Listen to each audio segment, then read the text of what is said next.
여러분 반갑습니다. 오늘 저는 여러분께 아주 당연하지만 동시에 단 한 번도 깊게 생각해 보지 않았을 기적에 대해서 이야기해 보려 합니다. 여러분, 오늘 아침에 눈을 뜨셨을 때를 기억하시나요? 창밖에서 들어오는 햇살을 보고 가족의 목소리를 듣고 이불이 감촉을 느끼셨을 겁니다. 그런데 여기서 제가 질문 하나를 드리겠습니다. 여러분은 살면서 누군가에게 보는 법을 배우신 적 있습니까? 혹은 소리를 듣는 기술을 학원에서 수강하신 적 있습니까? 아마 없을 겁니다. 우리는 태어날 때 시각교본이나 청각 매뉴얼을 들고 나오지 않았습니다. 그런데도 우리는 태어나자마자 눈을 뜨면 보이고 귀가 열려 있으면 들립니다. 배고프면 고통을 느끼고 엄마의 품에 안기면 따뜻함을 느낍니다. 이것은 우리가 노력해서 얻은 결과가 아닙니다. 연습해서 숙달된 기술도 아닙니다. 그냥 이미 그렇게 작동하고 있었던 것입니다. 이것이 오늘 제가 여러분과 나누고 싶은 단 한 번도 배운 적 없는 능력입니다. 불교 경전을 보면 참 신기한 대목이 많습니다. 부처님을 만나 대화를 나눈 지 단 몇 분 만에 며칠, 몇 주 혹은 단 한마디의 문장을 듣고 그 자리에서 깨달음을 얻어 인생이 통째로 바뀌어버린 사람들의 이야기가 수없이 나옵니다. 우리는 흔히 그분들은 전생에 복을 많이 지어서 그랬겠지라거나 특별한 지능을 가졌겠지라고 생각합니다. 하지만 아닙니다. 그들이 그토록 빨리 깨달았던 이유는 부처님이 가르쳐 주신 것이 새로운 지식이 아니라 이미 우리 안에서 24시간 내내 작동하고 있는 이 배운 적 없는 능력 또는 본래 갖추고 있는 능력의 구조를 확인시켜 주셨기 때문입니다. 자, 이제 본격적으로 본질적인 질문을 던져보겠습니다. 당신은 누구입니까? 라고 물으면 대개 자신의 이름을 말하거나 거울에 비친 자신의 얼굴을 가리킵니다. 하지만 부처님의 가르침은 여기서부터 아주 날카롭게 들어갑니다. 보이고 만져지는 육신은 진정한 나라고 할 수 없다. 보이지 않는 정신작용, 그것이 곧 당신이다. 이 말이 처음에는 어렵게 들릴지 모르지만 조금만 생각해 보면 너무나 당연한 이야기입니다. 우리의 몸은 끊임없이 변합니다. 7년이면 우리의 몸의 모든 세포가 다 교체된다고 하죠. 10년 전의 내 몸과 지금의 내 몸은 사실상 같은 물질이 하나도 없습니다. 그런데도 우리는 여전히 나라고 느낍니다. 왜일까요? 바로 보고 듣고 느끼고 생각하는 이 정신작용이 이어지고 있기 때문입니다. 지금 지난 과거에 나의 사진이나 가족의 사진을 꺼내 보십시오. 과거의 사진과 지금의 사진이 같은 존재라고 할 수 있을까요? 물질적으로 매 순간 생겨나고 사라지고 있기 때문에 같다고 볼 수 없고 단지 착각하는 것이 비슷한 형상을 하고 있으니까 같다라고 착각을 하는 것이지요. 그래서 깨달음의 첫 단추는 이겁니다. 이 껍데기 같은 몸뚱이가 주인이 아니라 지금 이 순간에도 끊임없이 무언가를 알아차리고 깨닫고 있는 이 정신이 진짜 나의 핵심이구나. 이것을 이해하는 것이 공부의 시작입니다. 누구나 이해하실 수 있는 부분이죠. 그럼 이제 정신이란 녀석이 대체 어떻게 우리 안에서 배운 적도 없는데 제멋대로 완벽하게 작동하고 있는지 그 비밀을 파헤쳐 보겠습니다. 우리는 보통 내가 본다고 생각합니다. 하지만 불교의 과학적 구조를 들여다보면 전혀 다릅니다. 불교에서는 안, 이, 비, 설, 신의라는 6가지 감각기관이 외부의 대상과 만날 때 인식이 생겨난다고 말합니다. 예를 들어 보겠습니다. 지금 제 앞에 빨간 장미꽃이 한 송이 있다고 가정합시다. 먼저 눈이라는 감각기관이 병들지 않고 정상적이어야 합니다. 그 앞에 꽃이라는 대상이 나타나야 합니다. 그리고 빛과 같은 조건이 갖춰져야 합니다. 이 세 가지가 딱 마주치는 찰나 여러분의 의도와 상관없이 보는 작용, 안식이 번쩍하고 일어납니다. 여기서 중요한 건 여러분이 이 장미를 봐야지 라고 결심해서 보는 게 아니라는 점입니다. 눈을 뜨고 꽃이 거기 있으면 보기 싫어도 보입니다. 소리는 어떻습니까? 길을 걷다가 갑자기 뒤에서 큰 빵 하는 경적 소리가 들린다고 해봅시다. 내가 지금부터 소리를 들어야지 하고 마음을 먹을 시간이 있나요? 없습니다. 소리가 고막을 때리는 순간 들림이라는 현상은 이미 일어나 있습니다. 이게 바로 조건에 따른 발생, 연기입니다. 여기에는 주인공이 필요 없습니다. 어딘가 깊숙한 곳에 나라는 존재가 앉아서 지금 소리가 들리는군. 들으라고 명령해야지 하고 조종하는 게 아닙니다. 조건이 맞으면 결과가 생기는 자연현상과 같습니다. 이렇게 각자의 정신이 깨어 있으면 어떤 대상과 마주하여 상호작용이 되면 나의 의도와는 상관없이 보이고 들리고 느껴지는 것입니다.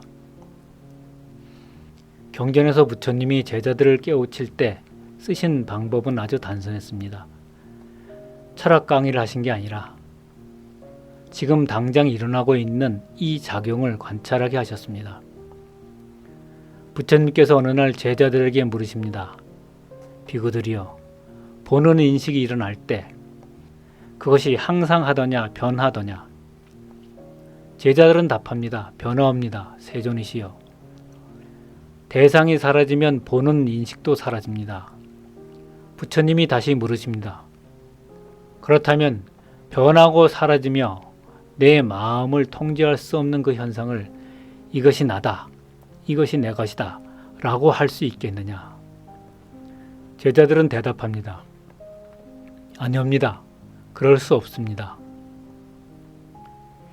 이 대화가 끝나는 순간 제자들은 깨닫습니다. 내가 지금까지 이 찰나에 생겨났다 사라지는 정신작용을 붙잡고 나라고 우기고 있었구나. 그냥 조건 따라 일어나는 바람 같은 것인데 내가 그 바람을 내 소유라고 생각했구나. 이게 바로 부처님을 만나면 몇 분 만에 깨달았다는 내용의 핵심입니다. 거창한 논리가 아니라 내 안에서 이미 일어나고 있는 이 자동적인 작용들에서 나라는 집착의 스티커를 떼어내는 연습인 것이죠. 육신은 오시고 정신이 진짜 주인입니다. 자, 이제 가장 중요한 지점으로 들어갑시다. 여러분, 우리는 지금까지 너무나 당연하게 이 몸뚱아리를 나라고 믿고 살아왔습니다. 하지만 냉정하게 따져봅시다. 이 육신이 정말 당신입니까? 몸은 인연 따라 모인 물질 덩어리일 뿐입니다. 시간이 지나면 늙고 병들고 결국에는 흙으로 돌아갑니다. 만약 이 몸이 나라면 몸이 사라질 때 나도 완전히 사라져야 합니다. 하지만 부처님께서는 분명히 말씀하셨습니다. 보이고 만져지는 육신은 나라고 할 수 없다고 말입니다. 그럼 무엇이 나입니까? 바로 지금 제 말을 듣고 있는 보이지 않는 정신, 그것이 진짜 여러분입니다. 우리는 한 번도 보는 법을 배운 적이 없다고 했죠. 눈이라는 렌즈를 통해 밖을 내다보고 있는 그 주인공, 귀라는 동로를 통해 소리를 알아차리고 있는 그 실체는 육체가 아닙니다. 육체는 그저 도구일 뿐입니다. 안경이 내가 아니듯 눈도 내가 아닙니다. 안경을 통해 밖을 보는 정신이 나인 것입니다. 이 정신은 형체도 없고 색깔도 없습니다. 그래서 태어난 적도 없고 죽을 수도 없습니다. 이 불생불멸의 정신작용이 곧 나라는 사실을 깨닫는 것, 이것이 부처님을 만나면 사람들이 그토록 빨리 깨달음을 얻었던 결정적인 이유입니다. 그럼 이 정신은 어떻게 작용할까요? 앞서 말씀드린 보고, 듣고, 느끼는 작용을 다시 떠올려 보십시오. 눈을 뜨면 색이 보입니다. 내가 보려고 애쓰지 않아도 정신은 이미 보고 있습니다. 눈을 감아도 눈 감긴 상태에 검은색 껴일이 보이지 않습니까? 소리가 나면 정신은 이미 듣고 있습니다. 이것은 연습해서 얻은 기술이 아니라 여러분이라는 존재가 가진 본질적인 생명력 그 자체입니다. 사람들은 흔히 내가 생각하니까 내가 존재한다라고 말합니다. 하지만 아닙니다. 생각이 일어나기 이전에 이미 보고, 듣고, 느끼는 작용이 먼저 있습니다. 아기가 말을 배우기도 전에 배고픔을 느끼고 엄마의 얼굴을 알아보는 것은 기억이나 지식이 있어서가 아닙니다. 그 아이 안에 정신이라는 진짜 주인이 이미 완벽하게 작동하고 있기 때문입니다. 경전의 부처님이 제자에게 말씀하십니다. 왼쪽을 보거라 무엇이 보이느냐? 그리고 오른쪽을 보거라 무엇이 보이느냐? 다 보았으면 무엇이 보였는지 말해보거라. 왼쪽과 오른쪽에 다른 것이 보입니다. 그러자 말씀하십니다. 그렇다면 그 왼쪽과 오른쪽을 본다는 성품은 어떠하느냐고 물으시자 제자가 그 성품은 변함없이 같습니다. 라고 답합니다. 스님들이 수행 중에 땡 하는 새벽 종소리를 듣고 깨달았다는 이야기를 많이 들으셨지요. 바로 그것입니다. 스스로 뭔가를 느끼려고 의도하지 않아도 이미 이전에 대상이 생기면 동시에 느낌이 생겨나는 것입니다. 우리는 살면서 수많은 기억과 지식을 쌓고 만듭니다. 하지만 그 기억과 지식은 나중에 덧붙여진 것들입니다. 진짜 나는 그런 것들이 하나도 없어도 이미 보고, 듣고, 느끼고 있는 이 정신적 본성입니다. 부처님께서 제자들과 대화할 때 끊임없이 확인시킨 지점이 바로 여기입니다. 육신은 내 통제하에 있느냐? 내 마음대로 늙지 않게 할 수 있느냐? 제자들은 없습니다. 라고 답합니다. 그럼 부처님은 말씀하십니다. 그렇다면 그것은 내가 아니다. 하지만 지금 이 순간에도 모든 것을 알아차리고 있는 그 성품을 보아라. 우리는 그동안 가짜 주인을 진짜 주인으로 대접하며 살아왔습니다. 썩어 없어질 고깃덩어리인 육신을 나라고 생각하니 죽음이 두렵고 육신이 원하는 욕망에 휘둘리며 괴로웠던 것입니다. 하지만 진짜 주인인 정신에 집중해 보십시오. 이 정신은 배우지 않아도 이미 모든 것을 알고 있습니다. 조건이 맞으면 찰나의 인식을 만들어냅니다. 이 거대한 우주적인 작용이 바로 여러분이 본 모습입니다. 이제 정리해 보겠습니다.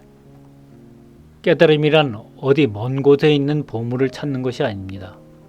지금 이 순간 이 이야기에서 제 목소리를 듣고 있는 바로 그 듣는 성품을 확인하는 것입니다. 여러분이 지금 제 목소리를 듣기 위해 어떤 노력을 하고 계십니까? 아닙니다. 그냥 들립니다. 그냥 들리는 자리, 배운 적이 없는데 이미 알고 있는 그 자리가 바로 부처님이 말씀하신 나입니다. 우리는 육신이라는 감옥에 갇힌 존재가 아닙니다. 육신을 도구로 삼아 온 우주를 보고 듣고 느끼는 거대한 정신의 흐름입니다. 육신이 아닌 정신이 나다. 이 한 문장만 확실히 깨달아도 여러분의 삶은 오늘부터 완전히 달라질 것입니다. 집착할 대상이 사라지고 죽음에 대한 공포가 사라지며 있는 그대로의 세상을 걸림없이 보게 될 것입니다. 이미 여러분은 알아차림과 깨달음 속에 살고 있습니다. 단 한 번도 배운 적이 없는 그 위대한 능력을 이제는 보십시오. 육신의 옷을 벗어 던지고 영원히 생동하는 여러분의 정신을 마주하십시오. 그것이 바로 부처님이 우리에게 전하고자 했던 단 하나의 진실입니다. 긴 시간 이야기를 들어주셔서 감사합니다. 모든 분이 즐거운 삶이 되시길 기원드립니다. 궁금한 것은 댓글로 남겨주시고 공감하셨다면 구독과 좋아요로 함께 해주세요. 감사합니다.